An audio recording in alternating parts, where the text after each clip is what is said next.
Estamos em mais uma meditação diária da Escola Bíblica. É sempre bom estarmos juntos meditando na Palavra de Deus. O tema de hoje é: a graça é o resultado da redenção de Cristo.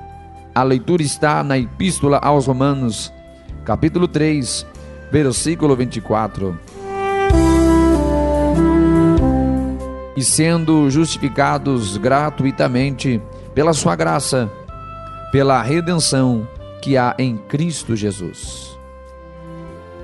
Se um homem fracassou na obtenção da justificação, e se a justificação é necessária diante de Deus, então como pode o homem obter esta justificação? Como pode Deus ser justo quando ele absolve um homem e o declara justo? Paulo acabou de tornar o problema ainda mais difícil de se entender, provando agora que todos os homens são pecadores. Assim, se Deus declara todo homem justificado, está declarando que o injusto passa a ser justo. Preste atenção, nós precisamos entender sobre a justificação de Deus. É algo maravilhoso quando falamos que este Deus tão grande, tão justo, aplica a um homem pecador a sua justiça. Paulo vai explicar para nós, aqui no capítulo 3 de Romanos, entre os versos 21 e 31, a respeito da justiça divina, o qual ele mesmo reconhece que foi a maneira como ele foi ajustado com Deus. Vamos notar aqui algumas características desta justiça divina. Ainda no verso de número 21, nós entendemos que esta justiça, ela independe da lei. A lei revela o dever que Deus exige do homem, quer esteja contido na lei e nos profetas e nos escritos, conforme a divisão da Torá dos judeus, que é o seu livro sagrado, e requer esforço moral ou obras para a justificação do homem. A justiça de Deus independe do cumprimento da lei. Não vai ser através das obras da lei que Deus justificará o homem. Um aspecto muito importante dessa justiça, que embora que ela não venha da lei, mas ela é testemunhada pela lei. Ainda no verso 21, nós vamos perceber que as passagens escriturísticas previamente apresentadas por Paulo, entre os versículos 10 e 18 deste capítulo, foram extraídas principalmente dos escritos, a terceira seção da Torá. Agora, o apóstolo vai completar este testemunho com a lei, referindo-se à lei e os profetas, ou seja, toda a lei, todos os profetas, todos os escritos do Antigo Testamento testificaram desta justiça de Deus. O novo meio de que o homem se ajusta às suas relações com Deus não é absolutamente novo, não, mas foi realmente predito em ritos, tipos, profecias contidas no Antigo Testamento. Um terceiro aspecto dessa justiça é que ela é fornecida em Cristo mediante a fé. Talvez aqui temos o ponto auge desta justiça. É o que Paulo vai explicar entre os versos 22 ao 25. E para quantos creem, é pela fé de Jesus Cristo. Versículo 22. A justiça divina pode ser alcançada pela fé do Salvador, exercida até a cruz. Por outro lado, e em harmonia com o uso do Novo Testamento, esta fé é projetada em Jesus como seu objeto, e assim se torna a fé no Redentor. Ou seja, é a fé por Jesus Cristo e a fé em Jesus Cristo. Paulo vai nos dizer que não há distinção entre judeu e gentil no que se refere ao pecado. Versículo 23: pois todos pecaram, com lei ou sem lei. É isso que nós lemos, voltando um pouquinho, capítulo 2, versículo 12 de Romanos. Paulo vai dizer sobre isso. Alguns que perecerão com lei, outros perecerão sem a lei. Este pecado refere-se ao envolvimento de todos os homens, tanto judeus ou gentios, em transgressão contra Deus. Todos os homens manifestam seu envolvimento no afastamento de Adão do que era justo, carecendo agora continuamente da glória de Deus. Carecem significa estar precisando ou em falta. Do que é que o homem carece ou tem falta? Paulo vai explicar ainda no verso 23. Destituídos estão da glória de Deus. Do que o homem carece, da glória de Deus. Do que o homem tem falta, da glória de Deus. A glória de Deus inclui o esplendor ou a radiância de Deus, a manifestação externa do que Deus é. Majestade e sublimidade também fazem parte desta glória de Deus. Majestade envolve o poder, sublimidade envolve uma posição superior e elevada daquele que é supremo, daquele que está acima de tudo e de todos.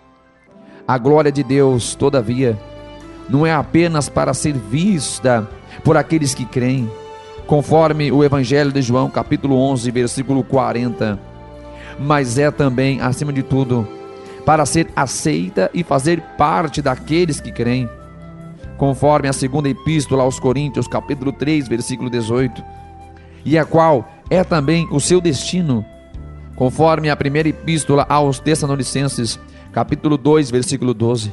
Pois ela, a glória de Deus, também caracteriza a cidade santa, o eterno lugar de habitação de Deus com o seu povo, conforme lemos em Apocalipse, capítulo 21, versículo 11 e versículo 23. Os homens estão sempre carecendo da glória de Deus, porque a prática contínua do pecado nega tudo o que a glória de Deus significa. Mas, preste atenção, em face desta pecaminosidade universal, ou seja, de todos os homens, de todos os tempos, de todos os lugares do mundo, temos esperança, pois a justificação é gratuita, a justificação é pela graça de Deus, é pelo favor imerecido de Deus para com os homens. É exatamente o que lemos no versículo 24. Cristo é uma propiciação proposta por Deus. A fé é o meio. O sangue de Cristo é o preço aceito na paciência divina, em virtude do qual os pecados do homem anteriormente cometidos são esquecidos. Paulo expressa a base da justiça em duas frases significativas: mediante a redenção que há em Cristo Jesus, e a propiciação mediante a fé do seu sangue. Versículos 24 e 25. Redenção significa libertação efetuada com um pagamento do resgate. E foi exatamente o que Jesus fez. Ele pagou o preço de uma liberdade, com o maior de todos os preços. Ele pagou a liberdade daqueles que estavam escravos pelo pecado. Ele paga esta dívida com o preço do seu sangue. A palavra propiciação, apresentada também por Paulo, tem três sentidos muito importantes para nós entendermos: aplacar, conciliar ou apaziguar alguém. Isto não exclui necessariamente a realidade da ira justa de Deus por causa do pecado. Já sabemos que Ele reprova o pecado, reprova as transgressões. Ele é um Deus santo, extremamente perfeito e justo. Contudo, a ideia aqui não é simplesmente a de conciliação de um Deus zangado por causa da humanidade pecadora. Temos sim a expiação do pecado por um Deus misericordioso mediante a morte expiatória de seu Filho. Cristo é, portanto, o meio de satisfação pelo pecado, que é efetuada por sua morte. O sangue significando o princípio da vida sacrificada. Lembrando que isto tudo se trata de um sacrifício vicário.